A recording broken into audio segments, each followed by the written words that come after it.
آمين اللهم صل على محمد وعلى آل محمد كما صليت على إبراهيم وعلى آل إبراهيم إنك حميد مجيد اللهم بارك على محمد وعلى آل محمد كما باركت على إبراهيم وعلى آل إبراهيم إنك حميد مجيد آمين رب اشرح لي صدري ويسر لي أمري واحلل عقدة من لساني يفقه قولي ربي زدني علما وقال الله تعالى أعوذ بالله من الشيطان الرجيم يؤمنون بالله واليوم الآخر ويأمرون بالمعروف وينهون عن المنكر ويسارعون في الخيرات وأولئك من الصالحين وقال الله تعالى أعوذ بالله من الشيطان الرجيم استغفر لهم أو لا تستغفر لهم إن تستغفر لهم 70 مرة فلن يغفر الله لهم ذلك بأنهم كفروا بالله ورسوله والله لا يهدي القوم الفاسقين আজকের মাদ্রাসা কেন্দ্রিক জলসার সুযোগ্য নির্বাচিত সভাপতি অত্র প্রতিষ্ঠানের প্রধান শিক্ষক ও সহকারী শিক্ষক মহোদয়, মঞ্চে বসে আছেন আমন্ত্রিত ওলামায়ে কেরাম, অতিথিবৃন্দ, শ্রোতা হিসাবে যারা এসেছেন, চলে গেছেন, আসছেন, নারী পুরুষ আবাল বৃদ্ধ বনিতা নির্বিশেষে সকলকে জানাচ্ছি আন্তরিক শুভেচ্ছা, ভালোবাসা, প্রেম, মোবারকবাদ, সাধুবাদ, ধন্যবাদ, স্নেহাশিস যথাক্রমে শ্রেণীগতভাবে। আলহামদুলিল্লাহ, এতক্ষণ পর্যন্ত আপনারা বিভিন্ন ওলামায়ে কেরামদের কাছ থেকে হাদিস এবং কোরআনের অনুকূলে অনেক মূল্যবান কথা শ্রবণ করেছেন। আমি এসেছি অনেক দূর থেকে আপনাদের সামনে কিছু কথা আলোচনা করার ইচ্ছা প্রকাশ করছি। ওমা তৌফিক ইল্লা বিল্লাহ আলাইহি তাওয়াক্কালতু ওয়া ইলাইহি উনীব। যারা দাঁড়িয়ে আছেন বসুন, কোরআনের মজলিস দেখতে খারাপ লাগছে, বসে যান, বসুন। কোরআনের মজলিস তো ওই জন্য বলছি, যদি আমি ভোট চাইতে আসতাম তাহলে একবার বলতাম। বসে যান, বসে যান, সবাই বসুন। মাইক গলা ইগো একটু কমিয়ে দাম তো, ইগোটা একটু কমা। মাইক গলা ভাই, ইগোটা কমান একটু। বসে যান ভাই, বসে যান, দাঁড়িয়ে দাঁড়িয়ে বসুন, কোরআনের মজলিস বসুন। আর এখানে কিছু না পেলে অন্তত নেকিটাও তো পাবেন, বসুন। হ্যাঁ, আমি পবিত্র গ্রন্থ মুকুট আল কোরআনুল কারীমের দুটি জায়গা থেকে দুটি আয়াত আপনাদের সামনে পরিবেশন করেছি। এই আয়াত দুটিকে কেন্দ্রবিন্দুতে রেখে আরো কিছু আয়াত বা হাদিস যুক্ত করে আপনাদেরকে আমি কিছু কথা বলার চেষ্টা করছি ইনশাআল্লাহ। সর্বপ্রথম কোন ভূমিকা ছাড়াই বক্তব্য শুরু করছি, সেটা হচ্ছে এই, আমি তো মনে করি যে সারা পৃথিবীতে একটা মানুষ যদি জ্ঞানী হতে চায়, যে আমি জ্ঞানী হব, তাহলে পৃথিবীর অন্য কোন সাবজেক্ট যদি সে পড়াশুনো নাই বা করে, সে যদি ভাবে আমি শুধুমাত্র কোরআন মাজিদটাই পড়ব আর কোন বই পড়ব না, আচ্ছা বলুন তো তার জ্ঞানের কোন কমতি থাকবে? হ্যাঁ, থাকবে না। আল্লাহ সুবহানাহু ওয়া তাআলা তিবিয়ান লিকুল্লি শাই, প্রতিটা বিষয় একেবারে ছোট থেকে বড় প্রতিটা বিষয় আল্লাহ সুবহানাহু ওয়া তাআলা পবিত্র আল কোরআনে লিপিবদ্ধ করে দিয়েছেন, কোন জিনিসকে তিনি ছেড়ে দেননি। আমি সেই গ্রন্থ মুকুট আল কোরআনুল কারীমের থেকেই কথা বলবো ইনশাআল্লাহ।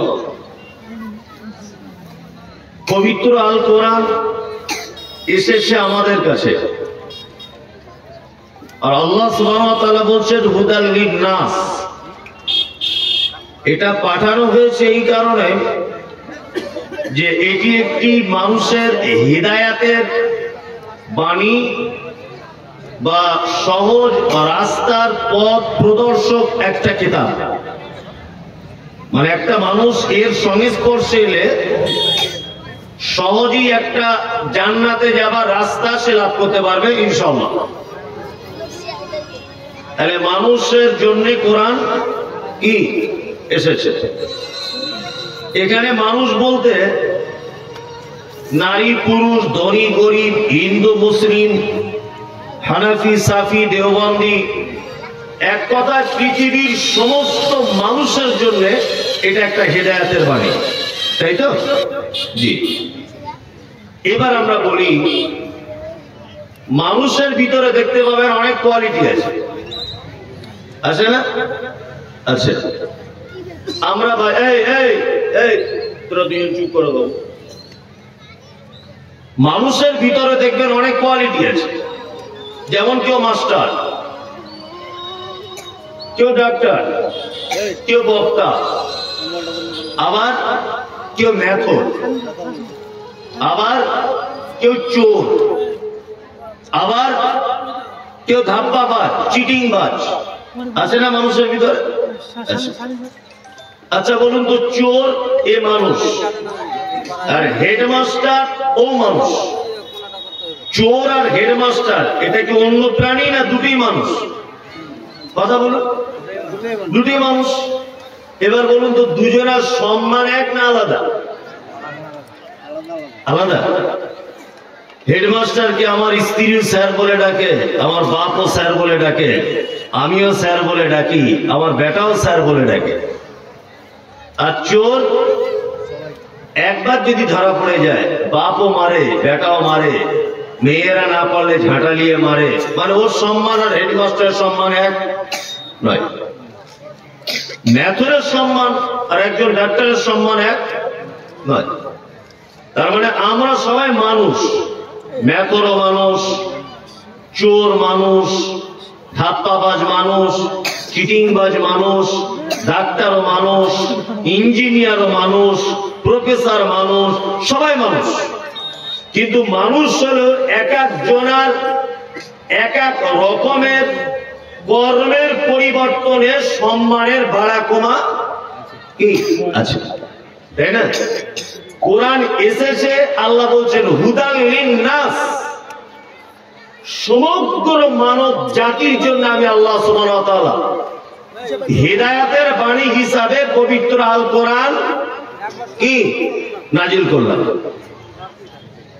কিন্তু মানুষের ভিতরে সবাই মানুষ হওয়ার পরে যেমন তার কর্মের পরিবর্তনে তার সম্মানের পরিবর্তন হয়, আল্লাহ সুবহানাহু ওয়া তাআলা ঠিক অনুরূপ সেম মানুষের জন্য অবতীর্ণ করার পরে পরে আবার মানুষের কর্মের পরিবর্তনে বিভিন্ন রকম উপাধি দিয়ে ডেকেছে। আমরা কাউকে চোর বলি, কাউকে মাস্টার বলি, কাউকে ডাক্তার বলি, কাউকে চিটিংবাজ বলি, বলি না? কিন্তু সবাই মানুষ, মানুষ না? মানুষ। আল্লাহ মানুষের জন্য কোরআন অবতীর্ণ করার পরে বলছেন মুনাফিকুন, ও মুনাফিক, ও মুনাফিক। আবার কথা বলছেন মুশরিকুন, ও মুশরিক। আবার কথা বলছেন ফাসিকিন, ও ফাসিক। আবার কথা বলছেন মুমিনুন, ও মুমিন। মুত্তাকিন, ও মুত্তাকি। সালেহিন, ও সালেহ, সৎকর্মশীল। কোরআনে সব শব্দগুলো আছে না? আছে। এবার আপনাদেরকে বলি, তাহলে ডাক্তার আর চোরের সম্মান এক নয়, তাহলে মুনাফিক আর মুমিনের সম্মান এক নয়। ডাক্তার রুগীও দেখে, পয়সাও নেয়, তাই না? আর চোর চুরিও করে, ধরাও পড়ে, মারও খায়, তাই তো? হ্যাঁ। তাহলে এক একজনের কর্ম যেমন হবে তার সাজা এবং তার প্রাইস ঠিক তেমন হবে, তাই না? মুনাফিক এ যদি খারাপ হয় তাহলে এর প্রাইস কি, ভালো না খারাপ? খারাপ।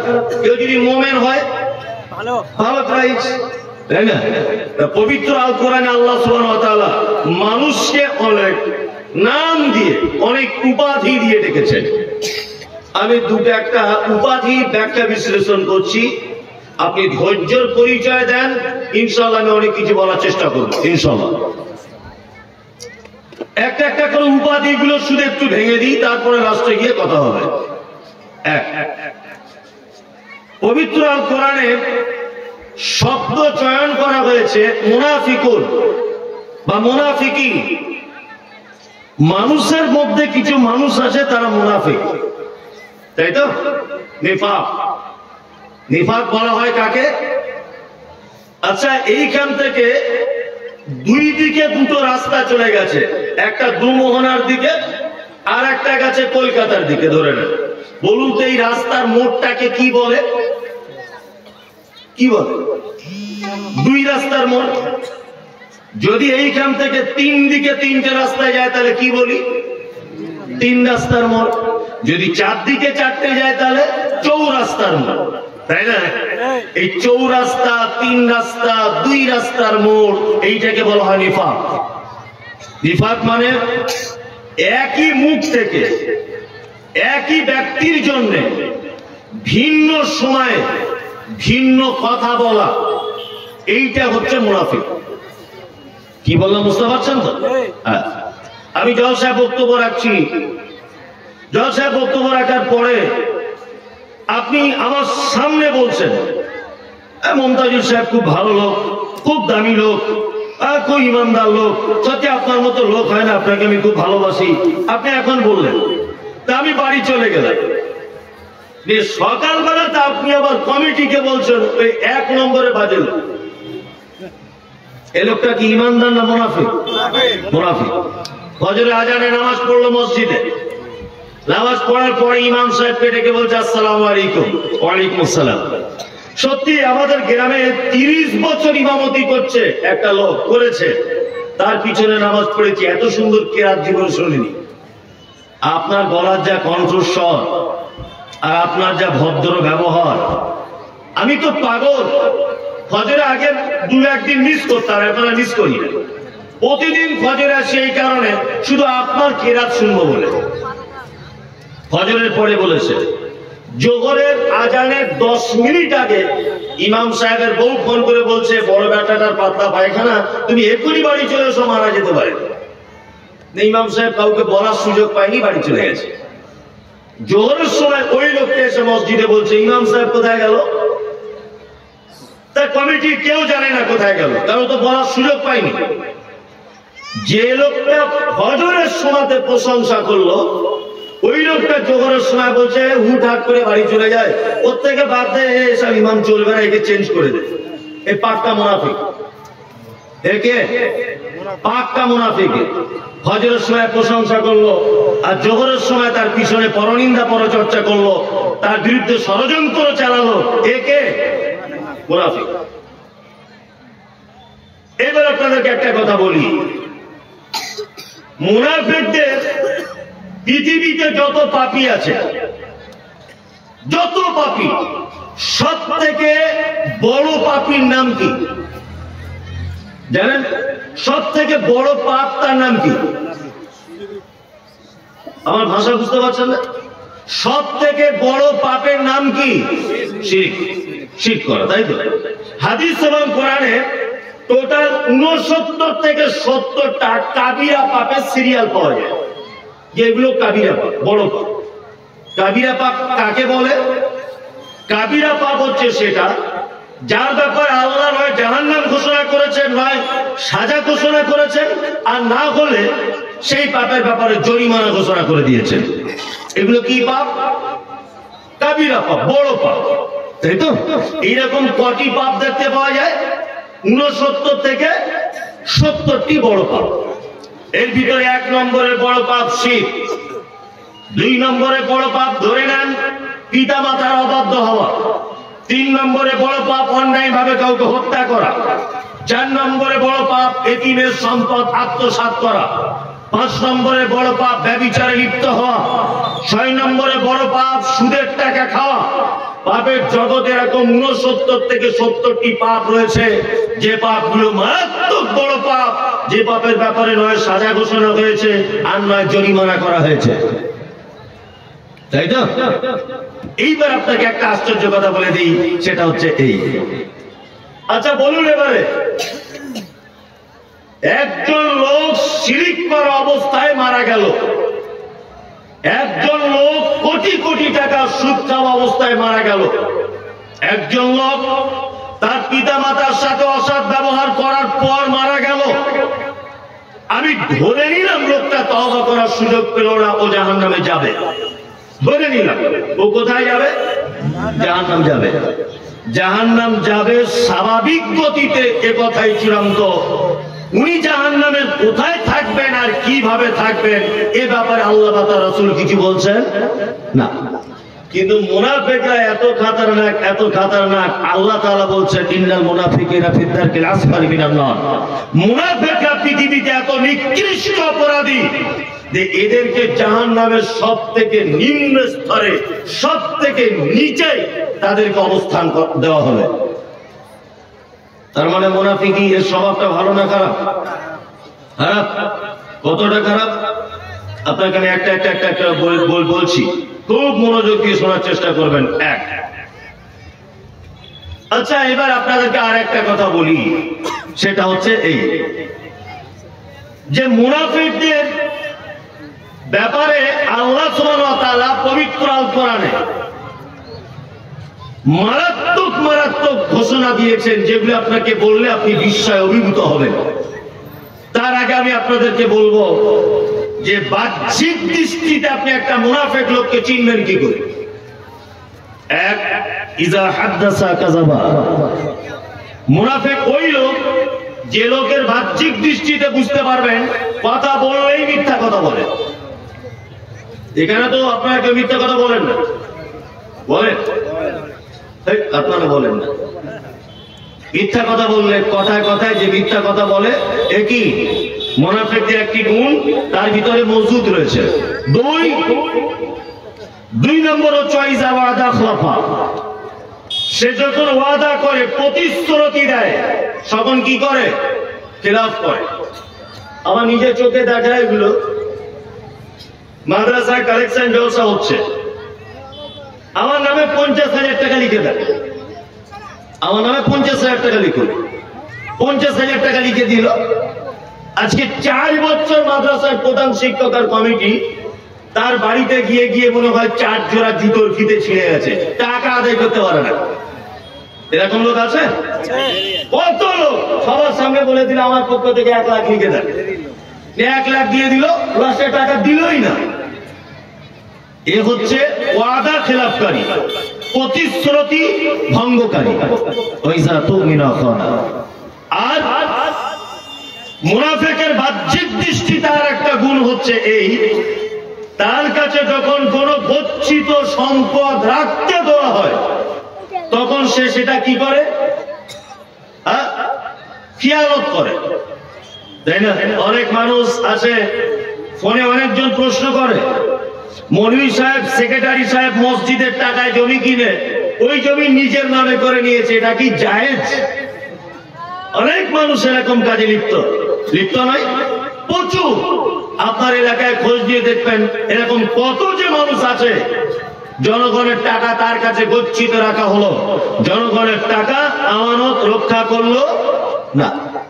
আল্লাহু আকবার, আল্লাহু আকবার। এটা বাহ্যিক দৃষ্টিতে আপনি দেখতে পাবেন ও মুনাফিক। এইবারে যদি বলেন মমতাজুল সাহেব, একটা লোক মিথ্যা বলে না, একটা লোক আমানত রক্ষা করে, কিন্তু একটা লোক শুধুমাত্র ওয়াদা খেলাপ করে, তাহলে এই লোকটা কি হবে? এই লোকটাকে ছোটবেলাতে আমার মা চাচিরা বলতো যে পাছাতে, পিঠে, কপালে, হাতে কোথাও যখন ফোঁড়া হতো, ফোঁড়া বুঝেন তো, ফোঁড়া হলে মায়েরা কি করে? মায়েরা জোর করে বাচ্চাদের ঠ্যাং হাত পা বেঁধে ফোঁড়াটাকে ফাটিয়ে দেয়, আর ফাটিয়ে দিয়ে খুব জোরে টেপে আর বলে, ভিতরে ফোঁড়ার ভিতরে দেখবে একটা এরকম ছোট দানা মতো থাকে, থাকে না? মা চাচিরা বলে এই দানা যতক্ষণ না পর্যন্ত বার না হবে ততক্ষণ ভয় আছে ওই ফোঁড়া আবার তোর পাছাতে গিয়ে হতে পারে, বলতো না? তার মানে বীজ বার করে তবে ছাড়তে হবে, তাই তো? তা মুনাফিকদের দুইটা গুণ যদি তার ভিতরে না থাকে, একটা গুণ যদি থাকে, ভেবে নিতে হবে ওই মুনাফিকের বীজ আছে। ওই বীজ যতক্ষণ না পর্যন্ত তুলে ফেলবেন ততক্ষণ পর্যন্ত মুহাম্মদ সাল্লাল্লাহু আলাইহি ওয়াসাল্লাম বলেছেন মুনাফিকের একটি খাসলাত, একটি গুণ, একটি বৈশিষ্ট্য তার ভিতরে থেকে গেছে। তার মানে এখনো দ্বিতীয় পারে ও মুনাফিক হওয়া সম্ভব না, আছে। তার মানে ওইটাকে পর্যন্ত তুলে ফেলে দিতে হবে। এইবার আর একটা কথা বলি, সেটা হচ্ছে এই সব কথা আপনাকে কে কি বলে জানি না, আমি আপনাকে একটা একটা করে ব্যাখ্যা বিশ্লেষণ করছি, খুব মনোযোগ দিয়ে শুনুন। আমি তো অত গজল বলতে পারবো না, অত সুস্বারও নেই, মানুষ জমিয়ে রাখারও আমার ক্ষমতা নেই। আমি যা পারবো একটা একটা করে বলবো। আপনারা সোশ্যাল মিডিয়া দেখেছেন যেভাবে আমি বলি, আমার বলার ধরনও পাল্টাবে না আর কিছুই পাল্টাবে না, এইভাবেই বলবো। চলুন, একটা লোক মারা গেল, লোকটা কোটি কোটি টাকা সুদ পান করেছে, সুদ খেয়েছে।